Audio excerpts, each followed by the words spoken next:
Olá, amigos, bem-vindos ao nosso Cave Mais Fundo, nosso estudo de número 19. Hoje nós veremos Lucas no capítulo 15, dos versos 1 ao 32. Tá? São histórias bem conhecidas. Lembrando que essa é uma iniciativa da Igreja Cristã Sal da Terra, que se reúne no bairro Dom Almir, em Uberlândia, Minas Gerais.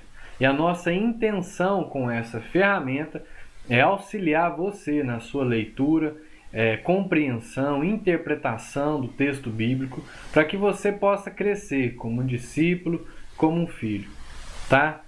Quero só fazer uma introdução aí a esse capítulo 15, né? Dizendo o seguinte, nos dois primeiros versos, Jesus, o texto, né, mostra o cenário onde Jesus está. Então, Jesus está ali cercado de pessoas e tem dois grupos de pessoas que cercam Jesus, que são os pecadores, né, os cobradores de impostos e demais pecadores, conhecidos como pecadores, e os fariseus e mestres da lei, então, que se creem justos. Então nós temos ali os claramente pecadores e aqueles que se creem justos, né? E uns se reúnem para ouvir Jesus e outros se reúnem para de alguma forma ali naquele momento estão criticando Jesus, né? Então se reúnem para criticá-lo e não creem nele, então também de alguma forma buscando ali a sua contradição, esperando com uma expectativa de que ele se contradiga, tá? Então o seu objetivo não era necessariamente conhecer Jesus, mas encontrá-lo em contradição. Nesse ambiente, Jesus profere 3 parábolas. E essas 3 parábolas são direcionadas aos 2 grupos de pessoas. Na história, nas 3 histórias, envolvem dentro dos personagens os 2 grupos, as 3 ou os 3 ali presentes, né? Jesus, como uma representação do Deus encarnado, do coração do Pai, daquele que busca a ovelha perdida, daquele que vai atrás do que está perdido. Tá? Nós temos ali os pecadores, como quem está perdido, como quem necessita ser encontrado, quem tem como objetivo o arrependimento. E nós temos ali os justos, ou os que se creem justos, né? Nós temos ali um filho mais velho, nós temos ali aqueles que são autossuficientes, se creem autossuficientes. Então, basicamente, esse é o cenário onde Jesus vai proferir essas 3 parábolas, que você já deve ter até se lembrado aí pelas palavras que eu usei aqui, né?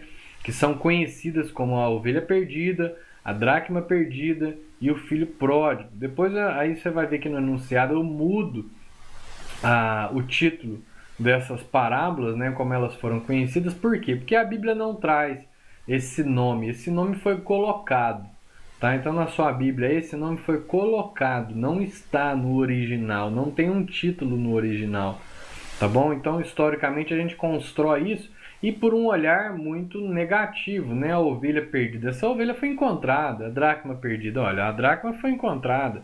O filho pródigo é o filho que se arrepende, né? E não tem só ele na história, tem mais personagens também na história. Então, aí eu acabo mudando para que a gente possa também perceber, né, numa nova perspectiva esses textos, tá bom? Então, como sempre, a gente começa na leitura, né? E é isso que eu quero fazer com você agora. Primeiro do verso 1 até o 7. Eu coloco como a ovelha encontrada, né? Todos os publicanos e pecadores estavam se reunindo para ouvi-lo, mas os fariseus e os mestres da lei o criticavam. Este homem recebe pecadores e come com eles. Então Jesus lhes contou esta parábola.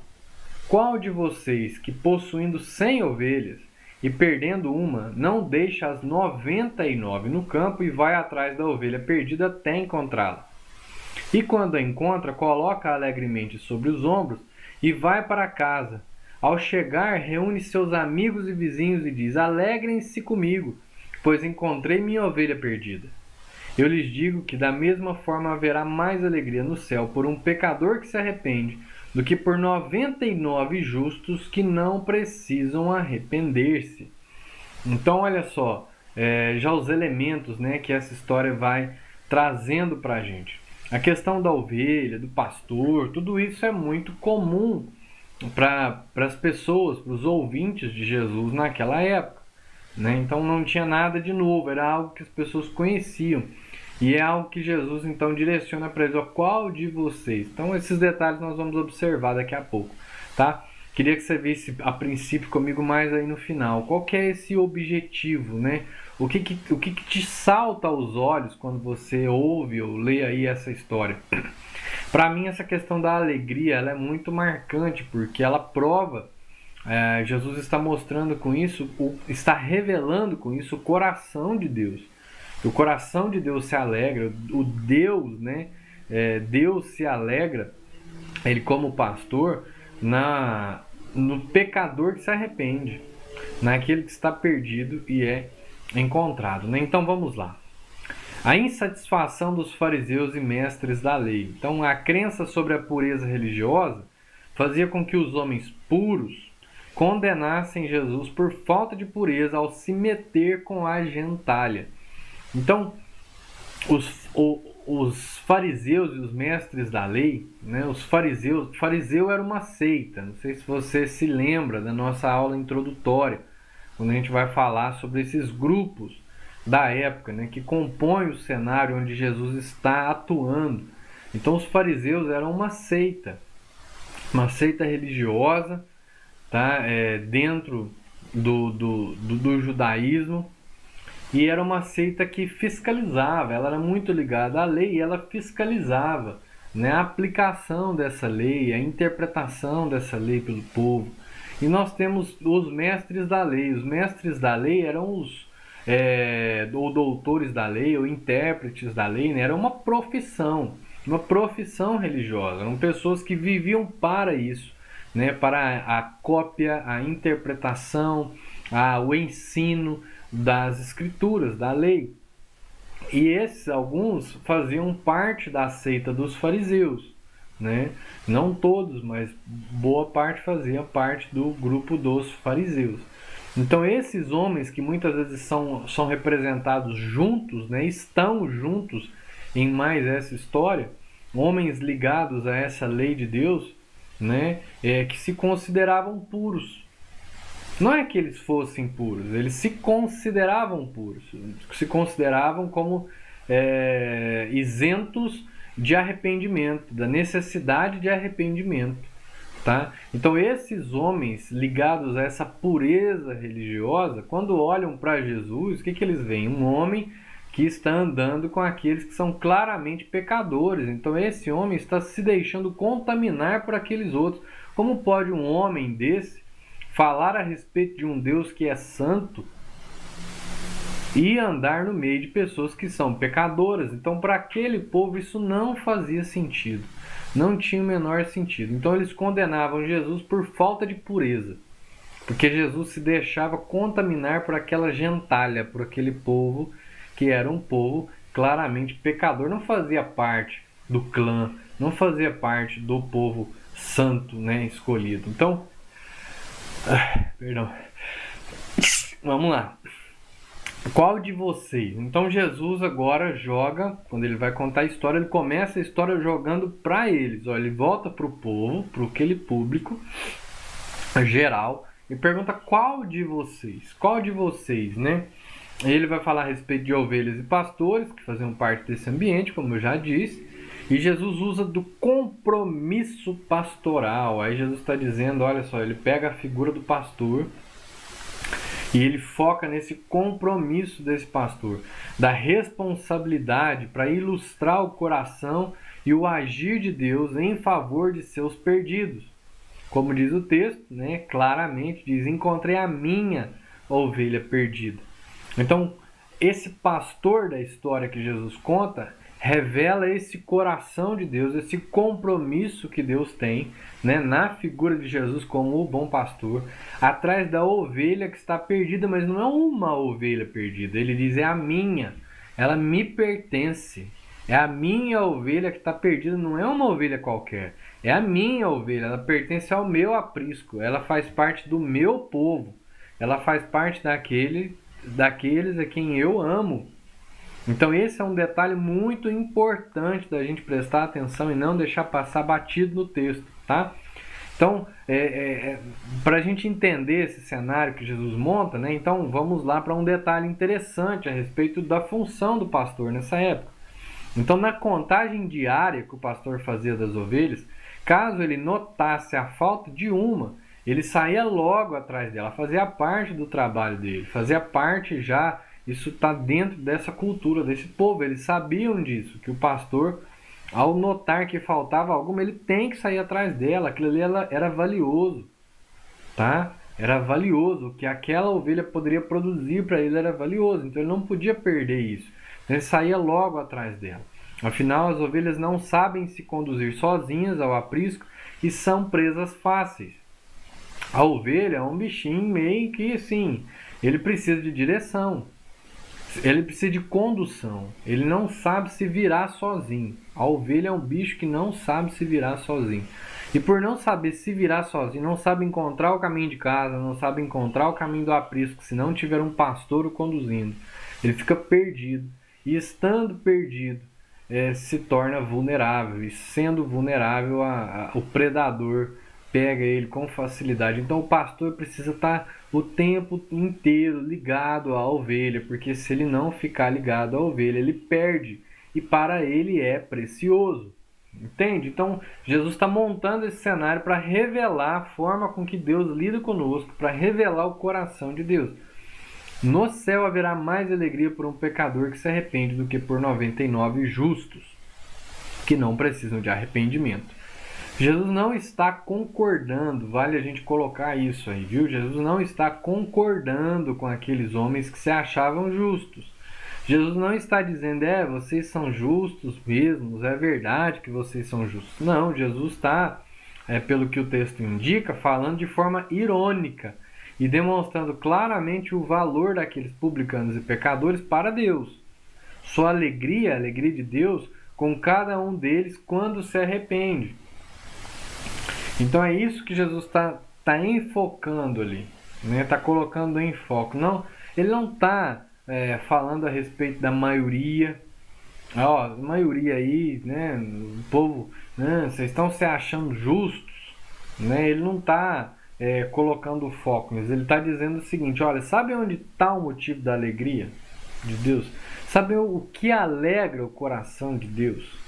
O que alegra o coração de Deus não são vocês que se acham justos, mas são aqueles que reconhecem que são pecadores e que, por reconhecer que são pecadores, reconhecem que precisam se arrepender, porque o pecado os afasta de Deus, então eles têm uma necessidade de se arrepender como uma única forma de dizer assim: eu não dou conta e eu estou perdido, eu preciso ser achado porque eu estou vulnerável. Eu não sei voltar para casa, eu estou fora de casa, eu estou aqui perdido, eu estou aqui sozinho, eu estou aqui a ponto de um predador vir me pegar. Eu preciso do pastor, eu preciso que ele me pegue aqui, que ele me põe no ombro e que ele me leva para casa. E o pastor, né, simbolizando aí Deus, ele se alegra com isso. Quando ele encontra, ele fala assim: não está mais perdido, agora eu achei. E ele se alegra tanto que ele vai juntar os outros e vai falar assim: vamos fazer uma festa, que agora vamos celebrar. Nós vamos fazer um culto de ação de graças, né? Porque estava perdida a minha ovelha e eu agora a encontrei. Então Jesus está direcionando essa mensagem aos dois públicos. Ali, aqueles que são ovelha, que estão perdidos, né? E aqueles que se acham justos. E ele está ressaltando, ele está exaltando o pecador consciente e arrependido, dizendo assim: são esses que alegram o coração de Deus. A segunda parábola, a da dracma encontrada, não perdida, ela foi encontrada. E é isso que alegra, tá? A alegria não está nela estar perdida, não. A alegria está nela estar encontrada. Assim como a alegria não está na ovelha perdida, mas está na ovelha encontrada. Então Jesus continua, ele não fez a pausa que nós estamos fazendo aqui agora, tá? Jesus não fez pausa para comentários aí não, o povo já entendeu o que ele tinha dito. E aí ele diz, ou seja, ele continua a sua história contando essa outra. Ou qual é a mulher que, possuindo 10 dracmas e perdendo uma delas, não acende uma candeia, varre a casa e procura atentamente até encontrá-la? E quando a encontra, reúne suas amigas e vizinhas e diz: alegrem-se comigo, pois encontrei minha moeda perdida. Eu lhes digo que da mesma forma há alegria na presença dos anjos de Deus por um pecador que se arrepende. Então, de novo, Jesus está falando de quem? Do pecador que se arrepende. Nas 3 histórias, Jesus está enfocando o pecador que se arrepende. Por qual motivo, gente, aqueles publicanos e outros pecadores, outras espécies de pecadores, estavam indo, sendo atraídos como um ferro é atraído pelo ímã até Jesus? Por qual motivo eles estavam indo até Jesus? Para poder ouvir Jesus, para poder receber de Jesus a sua graça. O que estava atraindo? O que estava atraindo era: eu sou pecador e preciso, e sou arrependido e preciso encontrar essa vida. Eu estou morto e preciso voltar a viver, sabe? Eu estou perdido e preciso ser achado. É isso que está atraindo, né? Era isso em Jesus que estava atraindo essas pessoas. Então vamos lá, para a gente poder compreender o texto dentro do seu contexto, como o mais próximo possível do que aquelas pessoas entenderam na época. 10 dracmas, né? Então o que é a dracma? Só é mencionado aqui em Lucas, viu? Essa moeda, essa dracma. Então as dracmas eram moedas gregas, feitas de prata e equivaliam a mais ou menos um denário romano, ou seja, o valor de uma diária. Então não adianta a gente falar, porque está falando em moeda, a gente querer transformar isso em uma moeda de R$1, porque não é o que equivale. Então, uma moedinha de R$1 não vale nada, né? Assim, a gente ia precisar de mais ou menos umas 100 a 150 moedas de R$1 para ser o equivalente a uma dracma na época. Então, equivale a um denário romano, que equivale a uma diária de um trabalhador braçal, que era o trabalho da época.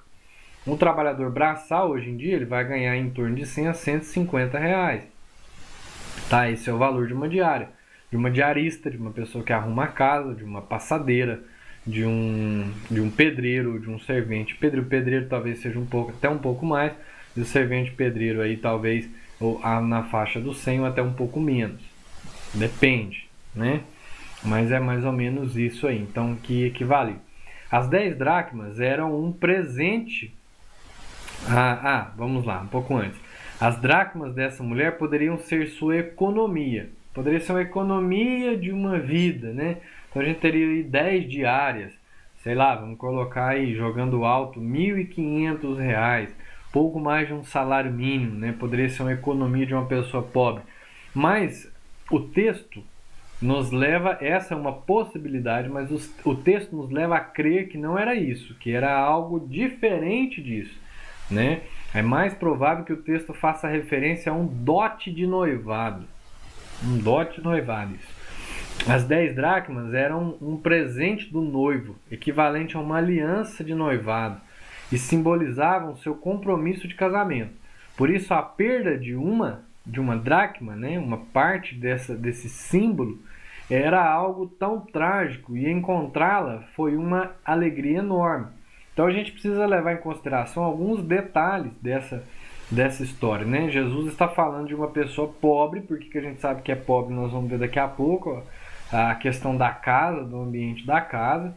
Então, para uma pessoa pobre, era um dote que também, de certa forma, era mais simples, né? Então, essa aí, que simbolizava o anel de noivado, era um colar feito com 10 dracmas. Então, nesse colar que continha as 10 dracmas, 10 moedas, ela perdeu uma dessas moedas, tá? E isso é muito significativo, mais do que o valor, que seria um valor baixo, mesmo para uma pessoa pobre. Se a gente for colocar aí hoje aí R$1.500, é muito importante, né? Queria, talvez qualquer um de nós, os mais simples, ganhar R$1.500 ou ter R$1.500 no banco sobrando. Eu paguei minhas contas, sobrou R$1.500. Você já começa até a fazer plano com isso, né? Mas mais do que isso é o valor simbólico. Por quê? Uma mulher, presta atenção numa coisa, a mulher tinha pouco valor, de certa forma, pouco reconhecimento, não pouco valor, pouco reconhecimento dentro da sociedade da época. Jesus não está de acordo com isso, tanto que Jesus menciona, ele vai comparar a ação de Deus, a alegria de Deus, a ação que Deus tem em busca do seu povo perdido, né? O que revela o coração de Deus. Jesus usa a história de uma mulher simples para poder comparar. Então Jesus está mostrando a mulher, usando da mulher simples e desprezada na época culturalmente, para poder revelar aí o coração de Deus. Olha que bacana, né? Então Jesus não está de acordo com essa posição inferiorizada que a mulher tinha dentro da cultura da época. E essa não é a única vez que Jesus vai lidar dessa forma com a história e com o papel da mulher, tá bom? E aí essa mulher, o que tinha importância, o que tinha valor para ela? Encontrar um marido, porque ela teria quem iria cuidar dela. Quem assumiu um compromisso falou assim, essa mulher é minha, eu vou cuidar dela, essa aqui é minha amada. E a prova do meu amor por ela é esse compromisso, esse colar de dracmas, que por mais que seja simples, simboliza o meu compromisso com ela, dizendo assim, essa aqui é minha. Esse é o, né, quem tiver um pensamento mais feminista pode até não gostar disso que eu estou falando aqui, mas é a forma com que as escrituras colocam, né, que a igreja, ela é amada por Cristo. A igreja, ela é amada por Cristo. Cristo assume um compromisso com a sua igreja. Esse é o papel do noivo e da noiva, né? Então Jesus está colocando também dessa forma que, olha só, esse é o noivo que assumiu o compromisso com essa noiva. E a noiva se sentia feliz com isso. Por quê? Porque ela agora tinha quem assumia as responsabilidades dela. Ela agora tinha quem estava assumindo um compromisso com ela de cuidado, de falar assim, essa aqui agora está comigo e é minha. A prova disso era o colar de dracmas, e perder um era até mesmo socialmente feio, né? Poderia simbolizar um mau cuidado, essa perda do compromisso. Então isso também era feio socialmente. Então quando essa mulher vai lá e perde essa dracma, o que ela faz? Ela faz de tudo para poder encontrá-la. Vamos lá, né? O acende a candeia.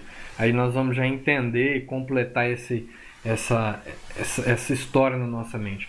Então, pelos detalhes históricos, nós sabemos que Jesus retrata a história de uma pessoa pobre. Por quê? Porque as casas mais humildes, pequenas e de chão batido, não possuíam janelas, apenas uma falha na parede próxima ao telhado para a ventilação, o que justifica acender uma lamparina para procurar a dracma. Então, mesmo que fosse durante o dia, essas casas simples eram casas de um cômodo, né? Não tinha janela, ela tinha lá alguns buracos, umas falhas para poder ventilar, o que fazia entrar também um pouco de luz na casa, mas justifica se acender uma lamparina, gastar ali, acender, mesmo durante o dia, para poder procurar. O chão de terra batido, né? Era uma terra dura, que tinha lá, parecia uma pedra, né? Então varreu e acendeu, foi atrás daquela dracma, tem que encontrar, revirou a casa inteira, até que ela achou. E depois que ela acha, ela vai encontrar outras mulheres, porque numa situação dessa de mulheres sendo inferiorizadas, ninguém melhor para poder reconhecer e se alegrar do que outras mulheres. Então ela vai reunir outras mulheres e se alegra com elas. Então isso simboliza o quê? Essa alegria na presença dos anjos, né? Jesus conclui a segunda parábola da mesma forma que a primeira, tá bom?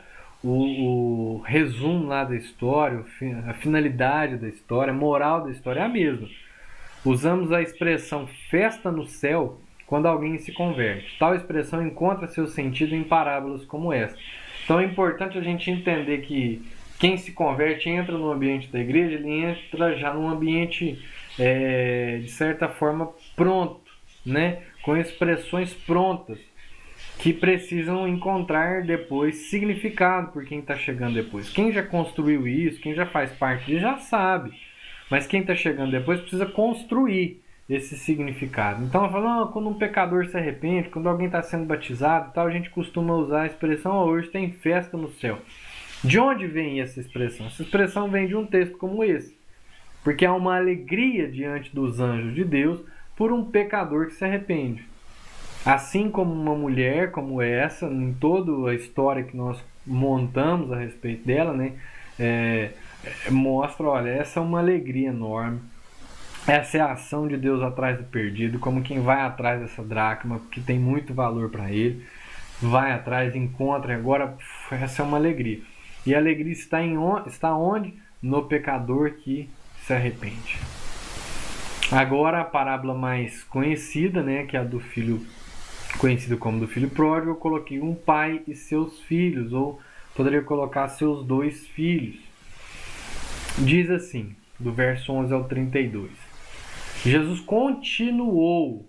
Então Jesus contou 1, 2 e a terceira sem parar.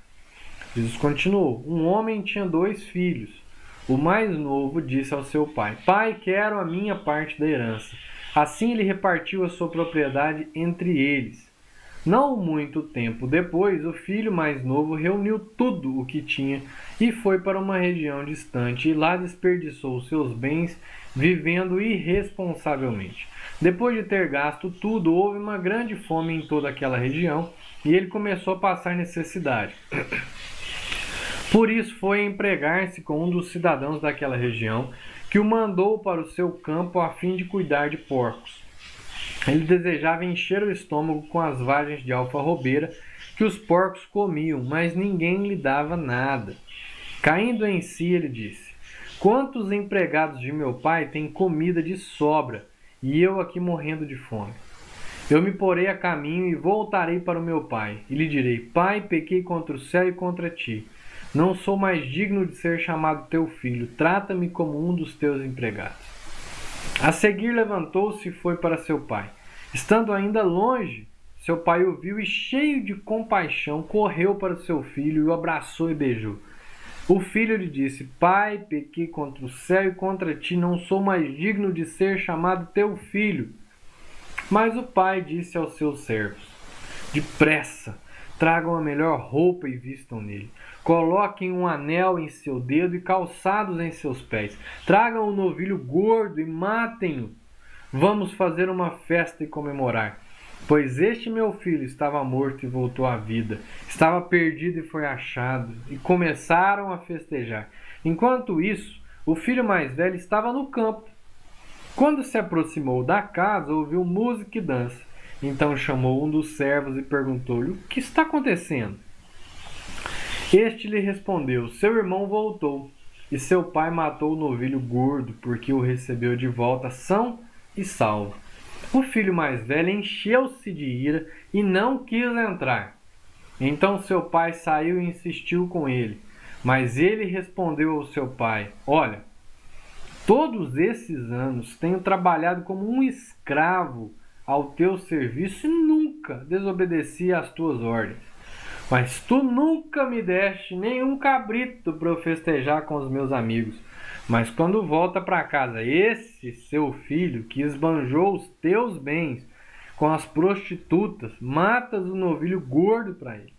Disse o pai: Meu filho, você está sempre comigo e tudo que eu tenho é seu. Mas nós tínhamos que comemorar e alegrar-nos porque este seu irmão estava morto e voltou à vida, estava perdido e foi achado. Olha que fantástica, né, essa história. Antes de ler os comentários lá que eu escrevi, eu queria que nós observássemos algumas coisas aqui. Então esses 2 filhos, né, o pai tinha 2 filhos, ele não tinha mais filhos, eram 2. Então, a herança seria dividida entre esses 2. Um que era mais velho, talvez mais responsável, o outro mais novo, mais levado pelas suas emoções, pela atenção aos seus desejos, né? Esse mais moço diz assim: pai, eu quero que o senhor me dá a herança. Essa herança que era dividida só após a morte, né? Ele diz: eu quero a herança agora. Ou seja, ele está colocando o pai num valor abaixo do que o pai tinha. O pai está valendo menos para ele do que os bens que o pai possui. E o pai vai lá e divide. Ele fala assim: então beleza, nós vamos dividir isso aqui agora. Pegou lá e dividiu. Essa divisão ela era feita em 3. Porque o filho mais velho tinha direito a 2 partes e o mais novo a 1 parte. Então beleza, o filho mais velho pegou uma parte maior, o mais novo pegou a parte menor. E aí assim, pouco tempo depois que ele pegou essa parte menor, ele caiu no mundo. Quando ele cai no mundo, ele vai gastar o dinheiro dele de forma irresponsável para poder atender os seus próprios desejos, atender às suas próprias vontades. Ele vai lá e vai fazer tudo isso, né? E qual é a consequência? A consequência é que a região lá começou a passar necessidade, começou a passar fome, e ele estava agora sem dinheiro, também começa a passar fome. Então ele tenta, chega ao ponto, ele vai trabalhar com aquilo que para o judeu era desprezível, deveria ser desprezado, que são os porcos, né? O judeu não comia carne de porco. O porco para o judeu era símbolo de algo que era imundo. Então ele vai trabalhar com aquilo que era imundo. E ele quer comer a comida que aquilo que era imundo comia. E que as pessoas simples chegavam a comer também, que eram as vagens de alfarrobeira. Então, para nós hoje, o porco come o quê? Lavagem, restos, né? Resto de comida e tudo. E ele, na época lá, esses porcos comiam essas vagens de alfarrobeira, que pessoas mais humildes também chegavam a comer às vezes. E ele quer comer a comida do porco. E o que? Não pode. Não, mas aí é demais. Lá na casa do meu pai, até os escravos do meu pai, os servos do meu pai, eles são mais bem tratados do que eu estou sendo tratado aqui. Então não tem condições. Eu realmente cheguei no fundo do poço. Então ele tem essa consciência. Eu realmente cheguei no fundo do poço. Eu estou numa situação deplorável que não dá mais para eu viver dessa forma. Então a única coisa que me resta, entendendo a burrada da vida que eu fiz, é agora, né? Agora que caiu em si, é preparar um caminho de volta. O que eu vou falar para o meu pai? Não tem mais condições, eu já peguei o meu bem. Eu já peguei aquilo que eu merecia como filho. Eu já gastei de forma irresponsável aquilo que eu merecia como filho, que era o meu direito. Então eu já usei o meu direito. Então agora eu já não tenho mais condições nem direito de voltar como um filho. Eu vou voltar como talvez como um dos servos. Meu pai me receba, porque eu posso trabalhar para ele, eu posso ser útil para ele. Então ele passa tudo isso pela cabeça dele e faz parte do seu planejamento, e ele vai voltar para casa.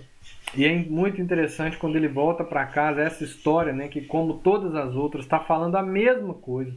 Essa história não está falando nada diferente do que as outras duas já disseram. Os públicos que tinham, né, o público que tinha lá atrás nas outras histórias, na primeira história tinha o público dos fariseus e dos cobradores de impostos. Na segunda história tinha o público, né, era Deus, os cobradores de impostos e os fariseus, os mestres da lei. Agora no segundo tinha Deus e os pecadores. Agora no terceiro tem de novo Deus, o povo justo, né, que seriam os fariseus e os mestres da lei, e os pecadores, né, os cobradores de impostos também, como pecadores. Então o objetivo ali ainda é o mesmo. Olha, está revelando a ação de Deus, o coração de Deus, é aquilo que alegra o coração de Deus com aquele pecador que se arrepende, que é aquilo que é trazido de volta, né? Então o objetivo moral da história ainda é o mesmo, mas as histórias relatam detalhes muito importantes, muito interessantes a respeito do coração de Deus e da condição do pecador e do que Deus espera do pecador, né? E uma das coisas que revela assim, do coração de Deus mais fantásticas é essa disposição de ir atrás. Disposição de ir atrás. Então tem uma música, se não me engano, acho que é do Stênio Marcius, né, que fala sobre esse filho, né, esse pai, conta essa história do filho e do pai, esse é o enfoque, e diz que fim de tarde no portão, a cabeça branca do pai, né, ao relento, esse pai que vai no portão, e ele vai todo fim de tarde no portão para poder esperar o filho voltar, e o filho não volta. Aí tem um dia que ele vai lá e o filho volta, e o pai vai e corre para poder abraçar esse filho, então se alegra com esse filho que voltou para casa. E dessa mesma forma, o texto diz isso para nós, porque aqui, né, diz, olha, vai colocar a caminho. Ele se levantou, foi ao encontro do pai. E aí, aqui é o que ele diz, só tentando encontrar aqui, né? Estando isso, tá vendo? Me acompanha com a setinha do mouse aí, ó. Estando ainda longe, quem estava longe? O filho. Estando ainda longe, seu pai o viu. Por que o pai viu enquanto ele estava longe? Porque, como diz o Stênio Marx, né, ele já estava indo no portão, fim de tarde, para poder encontrar esse filho. Ele chegava lá, o mesmo caminho que o filho tinha saído. O pai voltava lá várias vezes, porque era uma insatisfação, era uma indignação do pai ter seu filho longe, vivendo de uma forma que não dava para viver assim. Esse é o coração de Deus, né? De quem se entristece por um filho vivendo de uma forma que não é a forma com que Deus quer que seus filhos vivam. Então ele vai lá e olha, e aí viu de longe, né? E aí cheio de compaixão, nossa gente, olha só, presta atenção no que Jesus está dizendo aqui, que é o coração de Deus, no que Jesus está revelando, que é o coração de Deus, cheio de compaixão, correu para o seu filho. Então essa é uma iniciativa de Deus. Esse filho matou esse pai, tratou esse pai de uma forma que não, o seu dinheiro, que você, as suas bênçãos para mim, o que você tem para mim vale mais do que você. Ainda assim, Deus foi lá, olha só, o pai foi lá, esperando, foi atrás, cheio de compaixão, foi atrás desse filho, correu para o seu filho. O filho vinha de longe, o pai viu, identificou, falou que o farrapo lá é meu filho. Correu atrás dele, abraçou e beijou. E aí depois faz a festa. E olha que interessante o finalzinho aqui de novo, porque depois vem o filho mais velho. O filho mais velho representado aí pelos fariseus, pelos mestres da lei, aqueles que se achavam justos. E é interessante porque Deus também vai atrás desses, assim como Jesus também tem uma palavra mesmo que dura para eles, a fim de que se arrependam, que enxerguem quem eles são, né?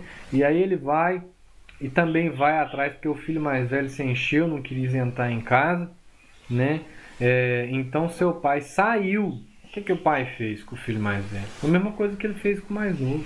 Ele saiu ao encontro dele e insistiu com ele. O mais novo veio para casa e o mais velho falou assim: não, eu não vou entrar em casa. Não queria entrar em casa. Então o pai foi e insistiu com ele. São detalhes muito importantes da gente observar, porque várias vezes nós estamos em vários lugares desses. Talvez no início da nossa conversão, né, se você ainda não está num processo, nessa busca de Deus, né, ainda não caiu em si, mas nós, na nossa conversão, caímos em si, isso caracteriza a nossa conversão, e aí a gente está ali como um filho mais novo, entendeu que foi rebelde, que fez besteira, aceitou, voltou para casa, participou da festa, ficou feliz, né? Não sentia digno de opinar em muita coisa, mas estava feliz porque a festa estava acontecendo, ele entendia que era por causa dele, ficava constrangido. Mas aí, com o passar da caminhada, quando a gente tem experiência, a gente aprendeu alguma coisa de teologia, a fé já entrou num modo racional para nós já entendemos quando o camarada está falando besteira e quando ele está falando verdade, quando ele está sendo fiel, nós já sabemos quando o cara fala, não, esse aí estudou para pregar, esse aí fez um negócio direito. Nós já tivemos experiência às vezes de milagre, de coisas que Deus fez por meio da nossa vida. Nós já pregamos para a pessoa, a gente converteu, a gente foi curado, a gente voltou para o caminho. Nós agora temos experiência. Aí a gente tem a tendência a ir para o lado do filho mais velho. Aí já não é mais qualquer coisa que serve para a gente já começa a ficar com ciúme de outras pessoas, né? Então muitas vezes na nossa caminhada nós nos aproximamos dos dois, tá? Então o texto coloca esses personagens, como eu disse, né? O pai, o filho mais novo, mais velho. Recentemente também houve algo sobre os servos, né? O lugar dos servos. Tudo isso nos indica que há muito ensino e muita coisa a ser explorada na parábola, mas não podemos deixar passar batido o fato de que é um ensino prioritário entre os tantos que a passagem traz. Como eu disse, ela está em acordo com os outros e foca nessa revelação do coração de Deus, do amor de Deus e da alegria que tem quando alguém se reconhece pecador e se arrepende. A herança, né? A herança era dada após a morte do pai, como eu disse. Quanto à divisão da herança, o filho mais velho tinha direito a uma parte maior por ser primogênito. Bom, desperdiçou de forma irresponsável, né? A ênfase na forma de vida deixa clara a imaturidade, a inconsequência do jovem rapaz. Ele não empreendeu e deu errado. Pelo contrário, ele simplesmente desperdiçou. Caindo em si, vamos lá. Então eu acredito ser este um dos pontos mais importantes da história com base nas outras duas anteriores. Como eu disse, a finalidade é a mesma. Afinal, a alegria de Deus está no perdido que se arrepende e não no fato de estar perdido. Isso a gente precisa deixar muito claro. Onde está a alegria? A alegria não está no perdido. A alegria está no perdido que é encontrado. A alegria não está no pecador, mas está no pecador que se arrepende. É preciso criar essa ênfase. Associado ao amor gracioso do Pai está o arrependimento como tema central nas 3 histórias. Esse é o tema central. Pai, pequei contra o céu e contra ti, não sou mais digno de ser chamado teu filho. O filho planejou seu retorno. Não foi algo simplesmente emotivo ou sem pensar, mas foi arquitetado e acompanhado de postura humilde. Então agora nós vivemos uma época onde parece que a gente foca pouco na importância da conversão, uma conversão genuína. Então nós temos pessoas que se emocionam no retiro, porque foi levado para o namorado para a igreja, tinha um pregador certo na hora certa, o cara falou de um jeito que me fez chorar, e aquilo lá está de acordo com a minha compreensão de mundo, na sua parte mais lógica, né, idealista.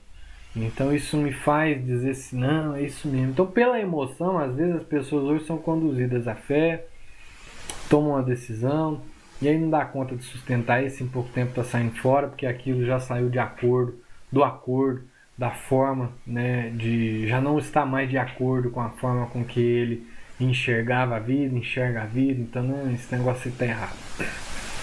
É diferente, né? Esse filho, não, ele reconhece quem ele é.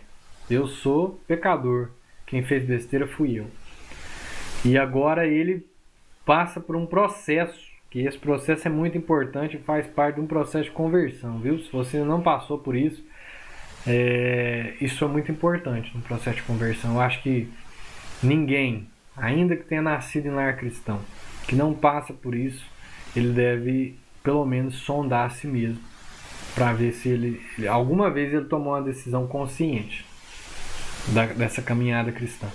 Então o que é isso? É entender quem é, sou pecador, tô nesse lugar, de quem é indigno, de quem fez besteira, de quem não está vivendo de acordo com o que entende que deveria viver. Eu me afastei de casa, eu larguei meu pai. Quem largou meu pai fui eu, quem fez besteira fui eu, quem pediu herança na hora fui eu. E aí ele faz o que? Ele agora caiu em si, entendeu quem ele é. Ele arquiteta uma volta para casa e fala assim, agora que eu fiz isso, como é que eu vou lidar com meu pai? Como é que eu vou encarar meu pai? Aí ele falou, agora eu vou chegar de forma humilde pro meu pai e vou assumir a bronca e falar assim, sou eu mesmo, fiz besteira mesmo, agora só ver o que o senhor faz comigo, né? Mas eu voltei porque eu te conheço. Eu sei quem o senhor é, eu conheço o seu amor, eu conheço a sua paciência, eu conheço a sua misericórdia. Então agora eu estou aqui, mas eu não nego, não escondo nada do que eu fui, do que eu fiz, né, de quem eu sou. Então ele vai lá e faz isso. Isso faz parte do processo da conversão, viu, gente? Sem isso, você sonda aí, porque esse negócio da sua conversão aí, talvez a experiência que você teve pode ter sido mais emocional do que consciente. Talvez não haja ainda um compromisso. Então, né, fica esse ponto a ser frisado, porque ele tem sido pouco frisado nos nossos dias hoje. O filho meu filho estava morto e voltou à vida, estava perdido e foi achado. E começaram a festejar. Então o objetivo é que o filho viva e seja recebido como filho. Ainda que estivesse distante do pai, vivendo de forma que o prejudicava, ele nunca deixou o coração do pai. Nunca deixou de ser filho. Estava simplesmente longe, perdido, sem saber se um dia voltaria, né, ou sequer se estava vivo. Ter o filho de volta na casa, ao ter o filho de volta na casa, todas as outras questões burocráticas são deixadas de lado. Divisão de herança, isso pouco importava na hora. Tudo se faz novo. Todas as atuidades pararam para que todos pudessem festejar, né? Então, os servos estavam ali festejando, tudo voltou, todo o serviço, que eu estava no campo fazendo não sei o que, tudo parou. Falou assim, agora a festa é a seguinte, eu tenho uma festa, agora nós vamos dar uma festa, e o motivo da festa é o meu filho que estava morto e voltou a viver, estava perdido e foi encontrado. Todo mundo, todo aquilo ali virou o centro, virou a atração, né? O filho mais velho estava no campo, então mostra que a insatisfação do filho mais velho, ao ver a alegria do pai pelo irmão, inconsequente, né, que havia retornado, ilustra claramente a insatisfação dos fariseus e mestres da lei com Jesus e os publicanos e pecadores que se aproximavam dele. Essa ilustração de Jesus coloca os três principais personagens da história, o Pai como Deus, o filho mais moço como os pecadores e publicanos, que estavam claramente perdidos, e o filho mais velho, que estava no campo como os fariseus e mestres da lei. Eles eram os trabalhadores, eles eram aqueles que estavam ali fiéis, assim como o filho mais velho falou, eu trabalhei para o Senhor como um escravo. Ele não trabalhou como um filho, ele trabalhou como um escravo. É isso que ele era essa a forma com que ele se via. Assim, eu trabalhei, me dediquei, não como um filho que entende que está trabalhando para si mesmo, porque aquilo tudo é dele, é herança dele, né? Não, ele entendeu que está trabalhando como um escravo. Então, eu trabalhei como um escravo. Talvez fosse aí essa forma, né? Certamente os fariseus e os mestres da lei enxergavam. Não como quem está trabalhando como um filho, mas como um escravo. Tá, e aí o Senhor não fez as coisas do jeito que tinha que ser feito, né? Foi a parábola lá do trabalhador que chegou por último. Ele trabalhou 1 hora só, recebeu uma diária inteira e o outro estava lá desde cedo, falando isso é injusto. Então esses homens, eles criam mais na sua justiça do que na justiça de Deus, que é dono de todas as coisas. E dá de acordo com a sua própria vontade.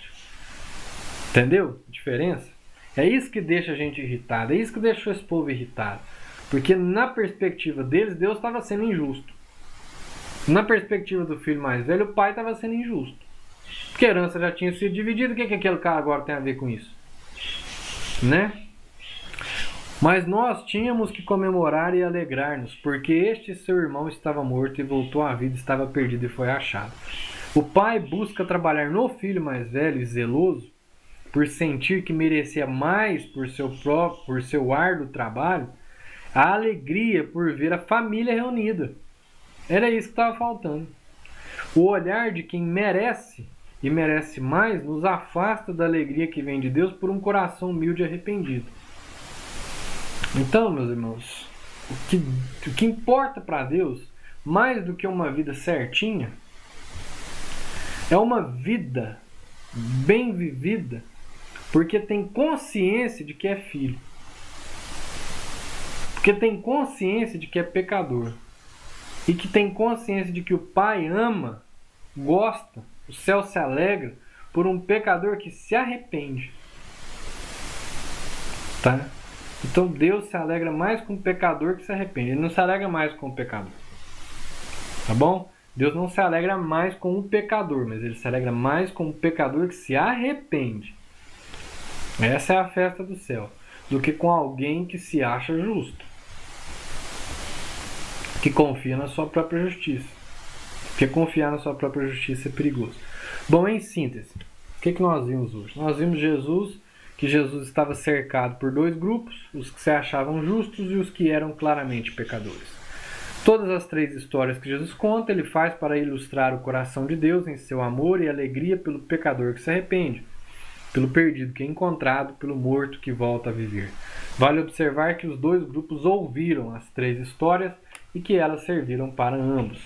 Na prática, pelo menos 3 coisas, né? Primeira, a Bíblia deixa claro que os perdidos são aqueles que confiam na própria justiça e não reconhecem sua real condição diante de Deus. Esses são os que de fato estão perdidos, né? E não conseguiram ser encontrados ainda. Os justos pela própria justiça se põem como juízes do mundo e acabam excluindo em nome de Deus aqueles a quem ele quer para si. Eles deixam de fora, na perspectiva deles, aquele que tinha que estar dentro. E eles mesmos acabam ficando de fora porque eles não aceitam entrar, né? Se for junto com aqueles que não merecem. Segundo ponto, Deus não se alegra com o perdido em sua perdição, mas se alegra juntamente com todo o céu, com o perdido que é encontrado, com o morto que encontra a vida e com o pecador que se arrepende. E terceiro, cair em si e planejar um retorno, uma conversa de confissão e retratação com postura humilde, são essenciais para todo aquele que quer voltar para casa, porque entende que lá até os empregados são bem tratados, quanto mais os filhos. Deus não rejeitará um coração sinceramente contrito e quebrantado. Ele tem o anel da família a capa real para receber os filhos arrependidos de volta no lar. Então eu não enfatizei isso, nem tinha que ter enfatizado. Quando o filho volta, o pai está devolvendo essa dignidade para o filho, dizendo assim: olha só, meu filho, você nunca deixou de ser meu filho, você simplesmente estava longe. Agora que você volta, eu estou te reconhecendo de novo diante de todos aqui. Tem o anel da nossa família, está no seu dedo. Estou te colocando aqui agora uma roupa nova, essa capa dizendo que você tem esse papel aqui dentro da família. Você é meu filho, tá? Então agora uma sandália nos seus pés. Você que estava andando descalço, está todo machucado. Agora eu vou passar um óleo nos seus pés, vou colocar para hidratar e vou colocar uma sandália, porque é isso. Agora você está na sua posição. Tá bom? Espero que tenha contribuído de alguma forma aí para a sua interpretação desse texto. Espero que Deus tenha falado com você, afinal a palavra é dele, é direcionada a nós nos dias de hoje, para nos educar, para nos discipular, para nos formar como filhos, né, como discípulos.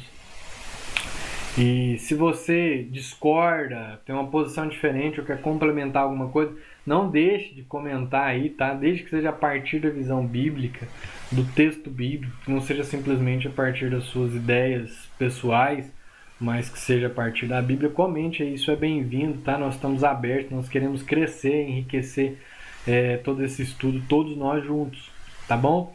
Se você não está inscrito no canal ainda, se inscreva. Toda segunda-feira às 19 horas está saindo um vídeo novo. Nós estamos nessa sequência de Lucas. Se você curtiu, então aí, ó, bota aí a sua curtida e não deixe de compartilhar com os seus amigos, seus parentes, tá? Com as pessoas que você está discipulando, que você acha que essa mensagem vai ser importante aí para eles, esses estudos serão importantes. E use sempre as hashtags Cave Mais Fundo, Vem Pro Dom, a Igreja que Serve. Até a semana que vem, se o Senhor assim nos permitir, com o capítulo 16 de Lucas, tá bom? Deus abençoe.